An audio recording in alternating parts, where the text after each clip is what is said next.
Breaking news, Cowboys fans? CeeDee Lamb's future in Dallas hangs in the balance. The NFL faces a potential $12 billion lawsuit that could shake up the entire league, and we're diving into why the Cowboys' offense might be its own worst enemy. Plus, we'll explore how a blast from the past could hold the key to Dallas's future success. Buckle up for a wild ride through the latest Cowboys drama. You won't want to miss this. Hey there, Cowboys Nation. Welcome to Dallas Cowboys Fan, your ultimate destination for all things America's team. Whether you bleed blue and silver or are just starting to catch Cowboys fever, this is the place. If you are a die-hard fan, please make sure to subscribe for more latest news and updates of your favorite team. First up, we've got some potentially concerning news coming out of Dallas. Star wide receiver CeeDee Lamb might be staging a holdout that could extend into training camp. Now, this isn't just any player we're talking about. Lamb has quickly become one of the most dynamic receivers in the NFL, and his importance to the Cowboys can't be overstated. Let's look at the numbers. Last season, Lamb led the entire NFL with 135 receptions. He also set a new Cowboys single-season record with 1,749 receiving yards. At just 25 years old, he's already rewriting the franchise record books and establishing himself as one of the league's elite talents. But here's where things get tricky. Lamb is entering the final year of his rookie contract, and he's looking for an extension that reflects his status as a top-tier receiver. According to Calvin Watkins of the Dallas Morning News, if Lamb doesn't get a new deal, he's expected to be a no-show at training camp. Now, if you're having déjà vu, you're not alone. This situation feels eerily similar to past contract disputes we've seen with the Cowboys, most notably the Dez Bryant saga a few years back. It seems the Dallas front office has a pattern when it comes to these negotiations, often waiting until the last minute to get deals done.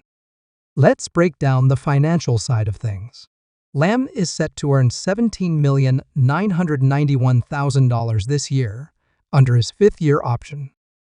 That might sound like a lot of money, but in the context of the NFL salary cap, it only accounts for about 6.9% of the team's total cap space. When you consider Lamb's production and importance to the team, you can see why he might be feeling undervalued. To put this in perspective, other top receivers around the league have recently secured massive extensions. Tyreek Hill is making $30 million per year with the Dolphins.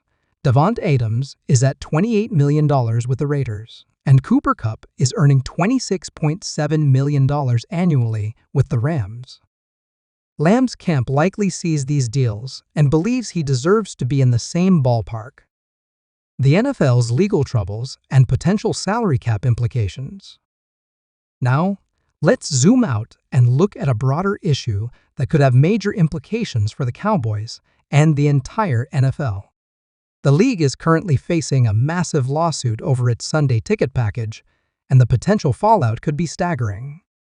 Here's the situation. A jury has ordered the NFL to pay over $4 billion in damages for antitrust violations related to the Sunday ticket package. But here's where it gets really wild, because this is a federal antitrust case.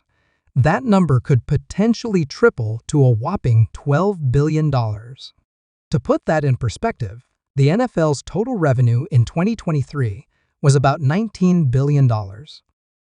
So we're talking about a potential hit that's equivalent to more than 60% of the league's annual revenue. If this verdict stands, it could send shockwaves through the entire NFL ecosystem. Now, you might be wondering, what does this have to do with the Cowboys?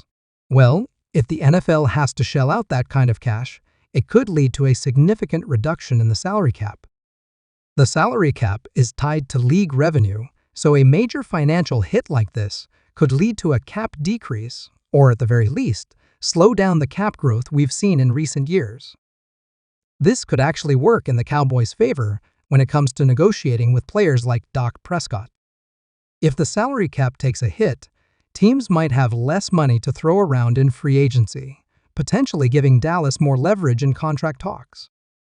But it's a double-edged sword. It could also make it harder for the Cowboys to keep their own stars, like Lamb, or to add talent in free agency. The NFL plans to appeal the jury's decision, but if higher courts sustain the penalty, the league is in for a challenging few years. This is definitely a situation worth keeping an eye on, as it could reshape the financial landscape of the NFL. Cowboys' offensive strategy, time for a change? Switching gears, let's talk about what's happening on the field. There's been a lot of discussion about the Cowboys' offensive strategy, particularly when it comes to their play-calling tendencies. According to Pro Football Focus, the Cowboys are running the ball nearly 63% of the time when the quarterback is under center. That's significantly higher than what defenses are typically expecting, and it's making the offense predictable.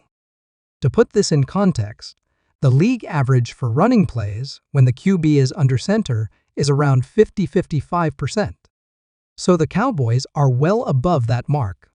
This predictability is likely contributing to their struggles in generating explosive plays from under center formations. In fact, Dallas ranks just 28th in the league in explosive play rate from under center. But it's not just about the run-pass balance. The efficiency stats for the Cowboys' offense when operating from under center are concerning across the board. Their EPA expected points added per pass attempt is 0.5, which is well below their average EPA when passing from shotgun or empty formations. Even more concerning, their EPA per rush from under center is 0.2, meaning they're actually losing expected points on these plays. So what's the solution? It might be time for head coach Mike McCarthy to shake things up and get more creative with the play calling. The talent is clearly there with players like Dak Prescott, CeeDee Lamb, and Tony Pollard. This offense should be much more dynamic and unpredictable. One potential adjustment could be incorporating more play-action passes when under center. Play-action has been consistently effective across the NFL as it takes advantage of defenses' tendency to expect run when the quarterback is under center. By using more play-action, the Cowboys could keep defenses off balance and potentially generate more of those explosive plays they've been lacking. Another option could be to vary their personnel groupings and formations more.